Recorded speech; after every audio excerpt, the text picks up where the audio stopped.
नमस्कार दोस्तों, स्वागत है आपका। स्वराज एक्सप्रेस देख रहे हैं आप और मैं हूं आपके साथ शिवम। भारतीय जनता पार्टी उपचुनाव वाले 28 सीटों पर अब एलईडी और साउंड युक्त रथ घुमाने जा रही है, जो सुबह से रात तक प्रधानमंत्री नरेंद्र मोदी और मुख्यमंत्री शिवराज सिंह चौहान के भाषण सुनाने के अलावा केंद्र और राज्य सरकार की योजनाओं का बखान करेंगे। इन रथों के बारे में अनुमान लगाया जा रहा है कि 75,000 से लेकर 1 लाख रुपए तक का खर्चा रोजाना आएगा। सीएम शिवराज सिंह चौहान इन रथों को आज भाजपा दफ्तर से हरी झंडी दिखाकर रवाना कर सकते हैं। ऐसे ही रथ 2018 के विधानसभा चुनाव में भी रवाना होने थे, लेकिन किसी कारणवश बीच में कार्यक्रम रोक दिया गया था। अब उपचुनाव में ऐसे ही रथ चलने वाले हैं।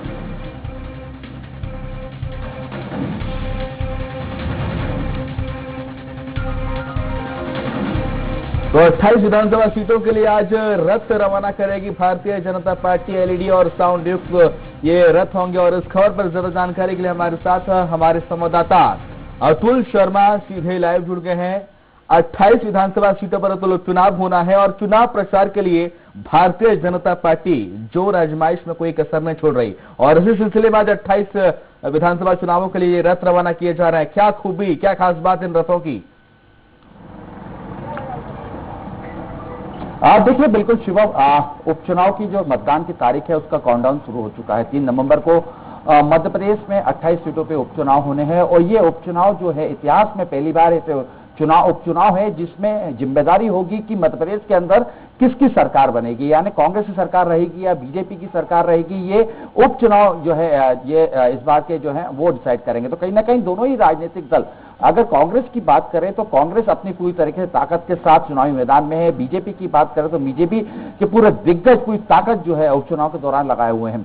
हालांकि इस समय उपचुनाव जो है कोविड के कहीं ना कहीं बीच में हो रहा है। कोरोना संक्रमण लगातार मध्य प्रदेश के अंदर बढ़ रहा है। 1.5 लाख के लगभग कोविड के पेशेंट है। तो ऐसे में राजनीतिक दल के जो नुमाइंदे हैं उन्होंने भी कहीं ना कहीं इस बार का जो प्रचार है, अपने पार्टी का प्रचार, अपने जो प्रत्याशी है उनका प्रचार को लेकर जो है भूमिका बदली है और इसको लेकर लगातार ये देखने को मिल रहा है शुभम कि इस बार के जो प्रचार है वो आम सभा से ज्यादा सोशल मीडिया या जिस तरीके से हाईटेक रथ जो बनाए गए हैं उसके माध्यम से किया जा रहा है। कांग्रेस की अगर हम बात करते हैं तो कांग्रेस पूरी तरह के सोशल मीडिया का सहारा ले रही है। लगातार मध्य प्रदेश में आप देख सकते हैं कि कांग्रेस सोशल मीडिया ने फेसबुक कहें, व्हाट्सएप कहें, इंस्टाग्राम कहें, तमाम वो प्लेटफॉर्म उसके ऊपर सक्रिय है। वहीं अगर हम बीजेपी की बात करते हैं तो बीजेपी जो है सोशल प्लेटफॉर्म के साथ साथ हाईटेक तरीके से रथ भी बनाया हुआ है। ये रथ 28 विधानसभा सीटों में जाएंगे। 28 जो है रथ बनाए गए हैं जिसमें शिवराज सरकार के 6 माह के जो कार्यकाल है, जिस तरीके से काम किया गया है, यानी किसानों को लेके, महिलाओं को लेके, युवाओं को लेके, शिक्षा को लेके जो तमाम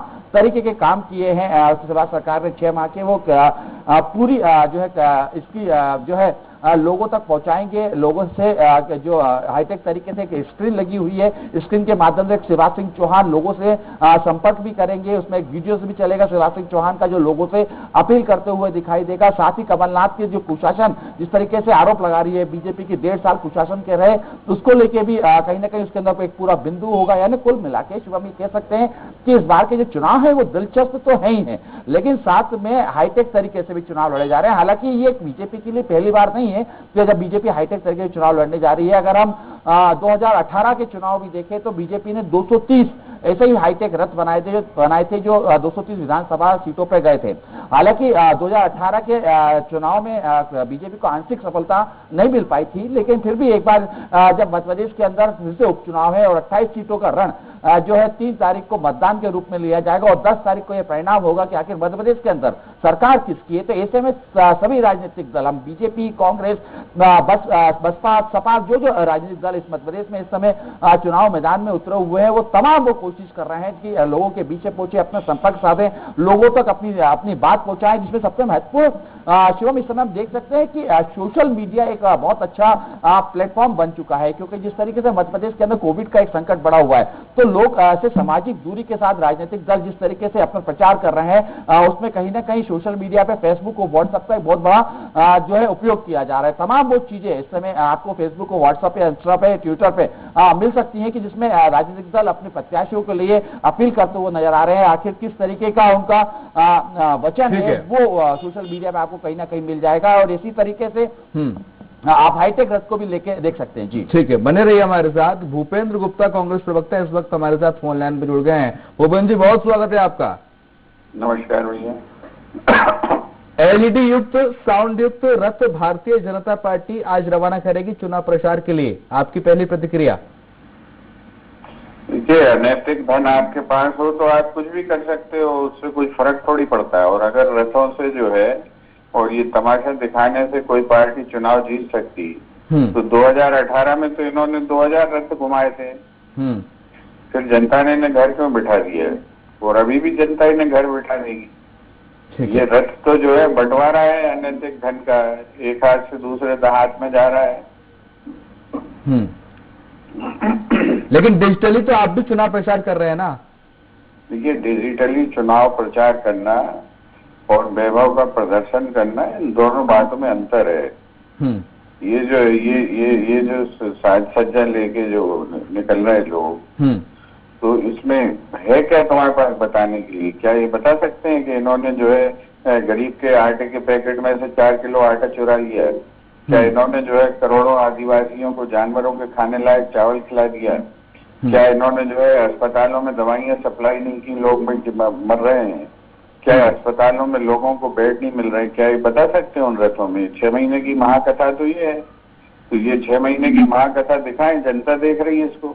लाखों मजदूर प्रदेश में बाहर से आए हैं कंधे पे बच्चों को लाद के, आज उनको रोजगार दे दिया क्या इस सरकार ने? 6 महीने से जो हो रहे हैं, क्या आज उनके घर में चूल्हा जल रहा है? इस बात की फिक्र है सरकार को? ये जो है ये रथ घुमाओ आप। ऐसे गरीब है ये, जिनके बच्चे विदेशों में पढ़ते हैं आजकल, ऐसे लोग गरीब हैं मध्य प्रदेश में। भूपेंद्र जी, आरोप लगातार आप लगाते जा रहे हैं और आरोपों की एक बौछार आपने कर दी है, लेकिन आपसे जानना चाहेंगे क्या बीजेपी की विफलताओं को कैसे गिराएंगे? क्या ये रथ विजयी रथ साबित होंगे भारतीय जनता पार्टी के लिए जो उपचुनाव होने वाले हैं उनमें? मैंने आपसे कहा कि इन्होंने जो है हजारों रथ घुमाए थे 2018 में, उसका परिणाम सबके सामने था। तो अब इसमें नया कहने का कुछ क्या है? जनता इन चीजों से प्रभावित नहीं होती, जनता आपके कर्मों, सत्कर्मों, कुकर्मों को देखती है। तो आपको मैंने बता दी अभी 6 महीने की करतूत है। ठीक है। दीपक विजयवर्गीय, भारतीय जनता पार्टी प्रवक्ता, इस वक्त हमारे साथ फोन लाइन पर जुड़ गए हैं। दीपक जी, बहुत स्वागत है आपका। सुन पा रहे हैं मुझे आप? बिल्कुल सुन पा रहे हैं सर। दीपक जी, जो एलईडी युक्त, साउंड युक्त जो रथ आज आप रवाना करने जा रहे हैं, वो आपके लिए असरदार साबित नहीं होंगे ज्यादा? जनता सच्चाई जानती है, ऐसा कह रहे हैं भूपेंद्र जी? देखिए, ऐसा है कि प्रचार माध्यमों का उपयोग किया जाता है अपनी नीतियों, अपने कार्यक्रमों और अपनी उपलब्धियों को जनता तक पहुंचाने के लिए, और उसके लिए एक माध्यम है। कांग्रेस पार्टी को क्या नाराजगी है ये समझ में नहीं आती, क्योंकि वो भी अपने तरीके से अपनी बात जनता तक पहुंचाने के लिए स्वतंत्र हैं। और जो कुछ भूपेंद्र गुप्ता जी ने कहा कि पिछले 60-70 सालों में जो कुछ भी पाप, जो कुछ भी गलतियां, जो कुछ भी प्लस, जो कुछ भी माइनस, हर पार्टी का जनता के सामने है, और जनता फैसला करेगी। उसमें कोई गुस्सा आने की क्या बात है, उसमें आक्रोश की क्या बात है? अपनी बात पहुंचाएं, वो भी अपने तरीके से पहुंचाएं। मध्य प्रदेश में जो दीपक जी कोरोना बेकाबू हो रहा है, स्वास्थ्य के जो हालात हैं उनको लेकर भूपेंद्र गुप्ता लगातार आपकी सरकार को घेर रहे हैं। देखिए, मध्य प्रदेश में कोरोना बहुत हद तक नियंत्रित है, और दुनिया भर में जो हालात हैं और मध्य प्रदेश में जो हालात है, तो आप पाएंगे मध्य प्रदेश में पिछले 5-6 महीनों में लगातार स्थिति बेहतर हुई है दूसरे राज्यों के मुकाबले। कांग्रेस के जो, अगर कांग्रेस का राजनीतिकरण करना चाहती है तो महाराष्ट्र के मुकाबले, पंजाब के मुकाबले देखें ना, बहुत बेहतर स्थिति में। हम इसका राजनीतिकरण नहीं करना चाहते, लेकिन दूसरे राज्यों के मुकाबले हमने इसको बहुत अच्छी तरह से निपटा है, और मध्य प्रदेश की स्थिति काफी अच्छी है। ठीक है। अतुल शर्मा हमारे साथ, हमारे संवाददाता लगातार लाइव जुड़े हुए हैं। अतुल भी आपसे सवाल करना चाहेंगे। अतुल, आप सवाल कर सकते हैं। देखिए बिल्कुल मेरा सीधे तौर पे ये सवाल है कि जिस तरीके से बीजेपी की तरफ से ये लगातार ये प्रक्रिया आ रही है कि मध्य प्रदेश के अंदर कोविड जो है बिल्कुल तरीके से नियंत्रण में है। आपने अभी जिस तरीके से विजयवर्गीय जी ने दूसरे प्रदेशों का उदाहरण भी दिया, दिल्ली की बात करी, अदर स्टेट की बात करी, तो लेकिन विजयवर्गीय जी सवाल तो अभी भी वहां पे है कि अगर हम मान के चलते हैं कि मध्य प्रदेश के अंदर मार्च के महीने में कोविड आता है और मार्च से इस समय अक्टूबर का महीना चल रहा है, लगभग 7 महीने हो चुके हैं। अगर हम दूसरे प्रदेश की स्थिति देखते हैं तो वहां पे अगर कोविड की जो जांच है उसकी अगर हम संख्या देखते हैं तो उसमें कई जो है पीछे मध्य प्रदेश चल रहा है। लगभग 20 से लेकर 30,000 तक की जो है जांच जो है की जा रही है। लेकिन अगर हम वहीं महाराष्ट्र की बात करें तो 75,000 प्रतिदिन की जा रही है। दिल्ली की बात करें तो लगभग 80,000 के ऊपर जा रही है। तो आप जिस तरीके से नियंत्रण की बात कर रहे हैं तो आरोप तो ये भी लग रहा है कि जांच ही कम हो रही है। कोई सिर पैर नहीं होता है। जिस राज्य की जरूरत होती है उस जरूरत के हिसाब से जांच की जाती है। मध्य प्रदेश में जरूरत के हिसाब से जांच की जा रही है और मध्य प्रदेश की कोरोना से निपटने की रणनीति बिल्कुल ठीक है। ये इस बात से जाहिर है कि हमने दूसरे राज्यों की अपेक्षा बेहतर प्रदर्शन किया है, बेहतर तरीके से निपट पाए। ठीक है, लेकिन जांच की स्थिति अभी भी तो नहीं बढ़ पाई, आकर अभी भी नहीं बढ़ पाने विजयवर्गीय जी। क्या ठीक है, इसका जवाब मैं अतुल भूपेंद्र जी से ले लेता हूँ। भूपेंद्र जी भी हमारे साथ लगातार जुड़े हुए हैं। भूपेंद्र जी, जितनी जरूरत है उतनी टेस्टिंग हो रही है, ऐसा कह रहे हैं दीपक विजयवर्गीय कोविड को लेकर। इसमें जांच का क्या भाषा है? राष्ट्रव्यापी जो है एक संकट है, इसमें एक जो है नॉर्म बना हुआ है और उस नॉर्म के हिसाब से जो है अगर मान लीजिए जांच नहीं हो रही है तो ये कोई जरूरत तय करेगा? कोई आदमी 10 मरीज है तो इसमें से 2 की जांच जरूरी है, ये कौन तय करेगा? या पूरे 10 की जांच जरूरी है, ये कौन तय करेगा? ये मध्य प्रदेश में यही तो हो रहा है कि ब्यूरोक्रेसी, तहसीलदार अस्पताल चला रहे हैं, डिप्टी कलेक्टर अस्पताल चला रहे हैं, तो ये अराजकता तो मध्य प्रदेश का पाप है। ये जवाब क्यों नहीं दे रहे हैं? अभी हमने कहा कि ये जो 5 करोड़ लोगों को आपने आदिवासियों को जहरीले जानवरों का चावल खिलाया है और आज भी सरकारी जो है भंडारों में वो चावल मौजूद है, इसका जवाब क्यों नहीं दे रहे हैं भाई साहब हमारे? आज पूरी की पूरी मध्य प्रदेश की सरकार कबाड़ियों के हाथ में, कबाड़ी सरकार चला रहे। कबाड़ी जो है प्रदेश के इतने बड़े अधिकारी को जो पूरा संभाग चलाता है उसको धमका रहा है कि तेरी सारी सीढ़ियां और वीडियो मेरे पास हैं। इस सरकार का कोई इस पर रुख है? ये पूरे कबाड़ियों के हाथ में सरकार है। ये सरकार पूरा, इसीलिए तो प्रदेश का कबाड़ा बैठा हुआ है। इसका जवाब देने की स्थिति में है क्या ये सरकार? ये 6 महीने की इनकी करतूत है। ये 6 महीने का इनका जो है ये प्रदेश को विकास की ओर ले जाने वाला इनका ये संकल्प है। ये सब दिखाओ उनमें अपने जितने रथों में जा रहे हैं कि आजकल तो कबाड़ी तक जो है अटका देता है। ठीक है भूपेंद्र जी, आरोप तो दोनों पार्टियों पर ही बराबर लग रहे हैं, लेकिन मैं दीपक विजयवर्गीय जी आपसे जानना ये चाहूंगा कि विजय रथ का आगाज तो आज होने वाला है, क्या इसके बाद भी और भी संसाधनों का इस्तेमाल करने वाला है चुनाव प्रचार में? देखिए, हर मतदाता तक भाजपा की नीतियां, सिद्धांत, कार्यक्रम और सरकार की उपलब्धियां पहुंचे, उसके लिए हम हर संभव प्रयास करेंगे। और इस बार जो दूसरे मीडिया और संसाधनों का उपयोग ज्यादा इसलिए होगा क्योंकि घर घर जाने और घर घर संपर्क करने की जो भारतीय जनता पार्टी की पुरानी कार्य प्रणाली है उसमें कुछ सोशल डिस्टेंसिंग का ध्यान रखना है।